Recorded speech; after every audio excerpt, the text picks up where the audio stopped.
날마다 근심한다 아닙니까? 날마다 근심하지요. 하루도 안 빠지고 근심한다 이거. 그런 근심하는 것들이 가득 차 있다 아닙니까? 우리에게. 그런 것들을 어떻게 지금 이 야곱은요, 야곱은 어떤 이야기를 하고 있는가를, 자 5절에서 이 말입니다. 그들이 떠났으나 하나님이 그 사면 고을들로 크게 두려워하게 하셨으므로 야곱의 아들들을 추격하는 자가 없었더라. 이 말은 무슨 말이고라면요, 세겜 땅에 있는 모든 남자들은 이 야곱의 자식들이 다 처죽있다 아닙니까? 야곱의 그 딸 디나를 갖다가 강간하는 사건으로 말미암아 전부 다 처죽이거든. 그러니까 얼마나 두려웠겠습니까? 수도 없는 그 부족들이 지금 이 야곱의 그 자식들을 죽이려고 생각 안 했겠습니까? 얼마나 두려웠겠습니까? 그죠? 우리도 마찬가지 아닙니까? 삶 속에 늘 두려움이 가득 차 있다니까. 또 한 가지 8절에 리브가의 유모 드보라가 죽음에, 아니 리브가의 유모가 아니 왜 나옵니까? 여기에 리브가의 유모가 여기 나와야 될 근본이 아닌데 왜 나왔을까? 자기 어머니의 유모가 여기 말아 나옵니까? 이 드보라가 했던 일들이 성경에서는 전혀 없었는데 왜 나왔을까?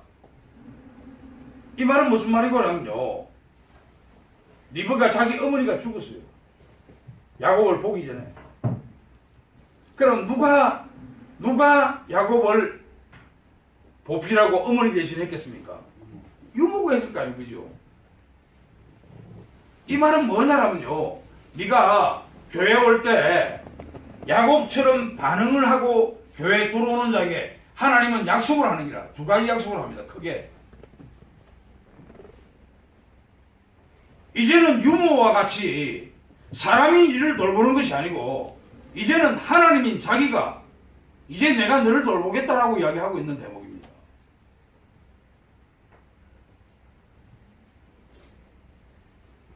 그 엄청난 이야기를 지금 하나님께서 이 야곱을 통해서 우리에게 가르치고 있는 것입니다. 네가 교회 올 때 야곱이 교회 갈 때처럼 모든 우상을 버리고 몸을 정결케 하고 새 옷을 입고 그리고 우리 자신을 미화시키는 금귀고리를 떼서 버리고 교회 올 때 하나님은 두 가지 약속을 다 한다. 그 약속이 하나는요, 지금 이 야곱의 모든 가족들이 베들레로 가면서 가장 두려웠던 것이 그 이전의 세겜 땅에서 자기 딸 디나의 강간 사건으로 말미암아 그 세겜에 있는 모든 남자들 다 쳐 죽인 사건으로 말미암아서 다른 부족에 의해서 죽을까 하여 굉장히 근심했거든요.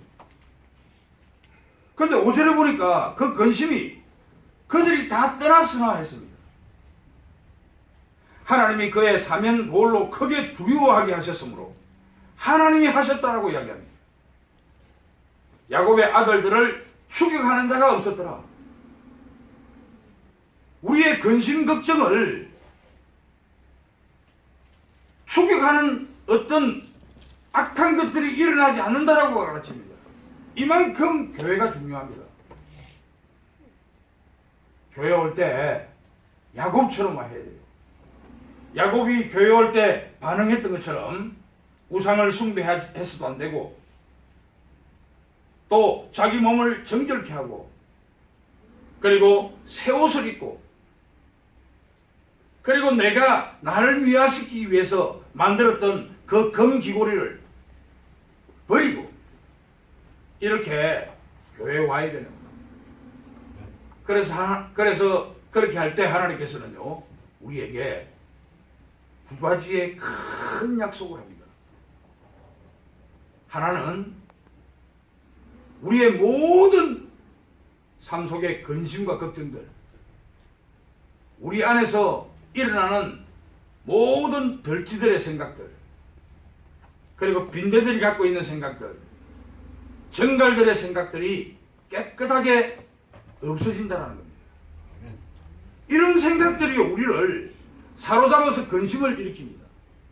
우리를 힘들게 하는 장본인들이 이런 것들입니다. 그리고 지금까지는 유모가, 그 나이 많은 유모가 니를 보살피지만은 이제는 그 유모가 필요 없어.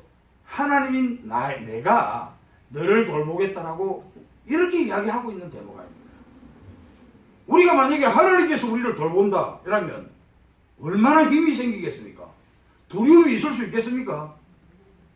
아니 지금 현재 대통령이 나를 찍어놓고 봐준다 이러면 내가 뭔 두려움이 있겠습니까? 삶 속에. 그죠? 유사수진 막 해도 된다 이거. 안 그렇습니까? 잡혀갈 이유가 없는데 봐주는데 쉽게 이야기하면 그렇다 이 말입니다. 그죠? 두드러 패도 안 잡혀가는데 뭐 맞다 아닙니까? 그런데 하나님께서 우리를 돌봐주겠다 합니까? 사람 같은 거 하고 하나님하고는 천지 차이인 것을 이야기합니다. 이런 엄청난 약속을 우리에게 하고 있습니다.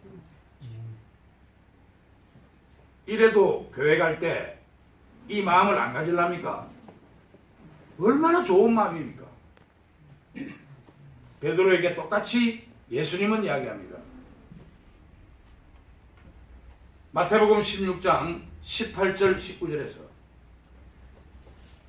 내가 내 반석 위에 내 교회를 세우겠다 라고 말씀하시고 베드로에게 천국의 열쇠를 줍니다. 네가 이 땅에서 풀면 하늘에서도 풀리고 네가 이 땅에서 매면 하늘에서도 매인다라는 진짜 엄청난 능력을 허락해 주었죠. 이 말이 오늘 이 말 아닙니까? 베드로가 주는 그리스도시요 살아계신 하나님의 아들이십니다를 고백하니까 바로 덜지들이나 빈대들이나 정갈들이 다가오지 못할 강력한 능력의 힘을 그에게 주신 거 아닙니까? 우리가 교회 나올 때 정결한 마음을 가지고 새 옷을 딱 갈아입고 우상을 다 버리고 나를 미워하는 그 금기고리까지 다 버리고 딱 교회 온다라는 마음을 갖고 와서 오면 지금 예수님께서 베드로에게 주신 그 능력을 하나님께서 야곱에게 주신 그 능력을 똑같이 주겠다라고 약속하고 있다. 나는 살면서요 근심 걱정만 없으면 나는 최고 좋겠다 생각했습니다. 나는 이상하게 아픈 데가 없어요. 신기할 정도로 어릴 때부터 아프지를 않더라고. 내가 중학교 2학년 때부터 했으니까 우리 아버지가 외교관이니까 잘 살았을 거 아닙니까? 근데 나는 산에 올라가고 산에서 그 동굴을 파고 와 있습니까? 불을 파서 그 안에 소나무 꺾어서 이 흙이 안 떨어지게끔 이래 막고 양옆으로 해갖고 바닥에는 볏짚을 그 옛날에는 그 소를 많이 키웠다 아닙니까? 소 키울 때 이 볏짚 있죠. 또 그러고 말도 옛날에는 마차가 있었다 이가. 그래서 그걸 이빨 들고 산에 올라가고 있으면 그거 깔아놓고 자고 이랬다고. 그래도 안 아프대 나는. 이 몸이 진짜 건강한 몸이더라고요. 그런데 나이가 좀 딱 들었습니다. 이제 20살이 딱 넘으니까 그때부터 시작해서 근심이 일어나기 시작합니다. 내가 예수님 믿기 전까지 근심이 얼마나 많은 사람인 줄 압니까? 신기할 정도로 내가 20살 때부터 사업을 했거든요. 이 사업을 하다 보니까 다리를 한번 쭉 뻗고 자고지를 못했습니다. 날마다 부족했는 거예요. 그 날마다 부족한 게 왜 부족했느냐면요. 막 그냥 주는 대로 갖고 열심히 잘하고 장사도 잘했으니까 그냥 그거 갖고 참 재밌게 살면 되는데 고기 안 되는 기라. 요거 갖고는 양해한 차 좀 더 크게 좀 더 크게 하다 보니까 날마다 그걸 맞추다 보니까 있습니까? 이 다리를 제대로 한번 쭉 뻗고 못 잤습니다. 하나님께서는 어떻게 이야기합니까? 네가 교회 올 때 이 야곱이 반응했던 것처럼 니도 그런 반응 속에서 이 교회 오면 그런 근심 걱정을 없애주겠다라고 이야기하고 있습니다. 진짜입니다. 옷에 내가 열심히 교회 하다가 가리니까 지금 요즘 조금 이 회사를 이렇게 맡아서 하고 있는데요. 근심 걱정이 전혀 없습니다. 왜 없느냐? 하나님께서 다 알아서 하시는데 그 뭐 내가 말하고 그 근심 걱정한 데서 내가 되는 게 없다고. 그런데 신기할 정도로 잘 되고 있단 말입니다. 내가 놀란 것은요, 우리 회사에서 특이하게 놀란 것이 뭐냐, 사람들이 나갈 때 어떻게 칭찬하는 말을 하고 나가느냐 하면, 사람들을 엄청나게 부른 사람이 한 사람 있습니다. 우리 각한 성도라고. 저분이 한 10일 동안 한 300명 정도 불러 올리는데요, 전국에서. 그런데 그 사람들이 가면서 몇몇 사람들이 이런 이야기를 했습니다. 당신이 지금까지 불른 회사 중에서 이 회사가 최고로 좋다. 내가 잘나서 좋은 게 아니고요, 하나님께서 그렇게 이끌어 나가시니까 사람들이 좋아 보입니다. 저는 그것을 믿습니다. 분명하게. 야곱이 자기가 가장 사랑했던 그 아내가 라헬이죠. 둘째 부인. 이 라헬은 자기 아버지 집에서 나올 때 훔치가 나온 게 있습니다. 그게 뭐냐면 드라빔이라고. 이것은 하나의 수호신과 같은 것인데, 가정에 대한 수호신, 또 기업을 하는 사람에 대한 수호신, 자기를 어떤 평안을 위한 수호신. 그런데 야곱은 창세기 35장 1절에 베델로 올라가자 했던 이 부분 이전까지만 하더라도 야곱은요, 자기 아내가 갖고 있는 그 드로빔을 버리라 소리 하지 않았습니다. 그런데 교회를 딱 가는데, 교회를 갈 때 전부 다 버리라고 이야기합니다. 야, 이건 진짜 놀라운 이야기더라고요. 그러니까 이것이 야곱에만 있어야 되는 게 아니고, 이것이 우리 삶 속에 있어야 되는 거야. 우리 삶 속에, 우리가 교회 아닙니까, 교회. 우리가 교회인데,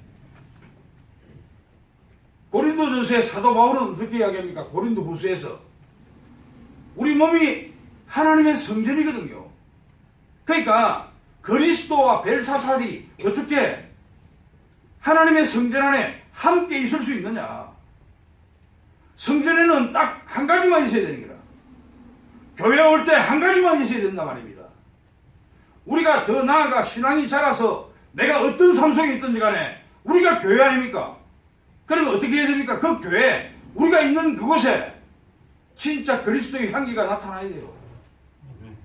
그리스도의 향기가 나타나기 위해서는 다른 안에 우상이 있다든지, 다른 안에 정결치 못한 것이 있다든지, 옛날 그 헌옷을 입고 산다든지, 우리를 미화시키는 것들이 우리에게 있다든지 이라면 예수의 향기가 나타나겠습니까? 예수의 향기가 뭡니까? 사랑하는 것이죠.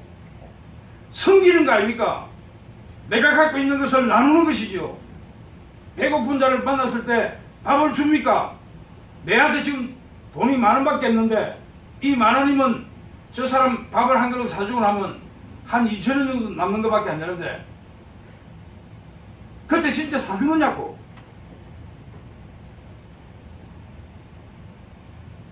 목마른 자도 마찬가지고 헐벗은 자도 마찬가지고 우리가 갖고 있는 것으로 줘야 됩니다.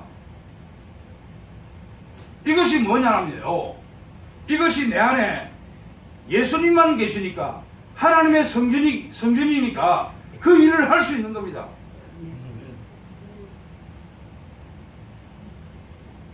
내 안에 하나님이 계시니까 그 일을 하지, 내 안에 내가 있으면 그 일을 못합니다.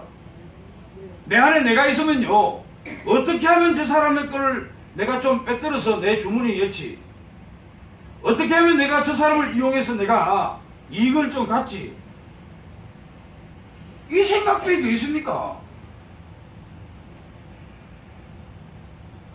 비록 지금 이 야곱을 통해서 베델로, 하나님께서 베델로 올라가라, 네가 교회 하나님의 집으로 가라, 이것이 우리에게 하나님은 말씀하고 있습니다. 교회 갈 때 너희는 어떻게 가는가?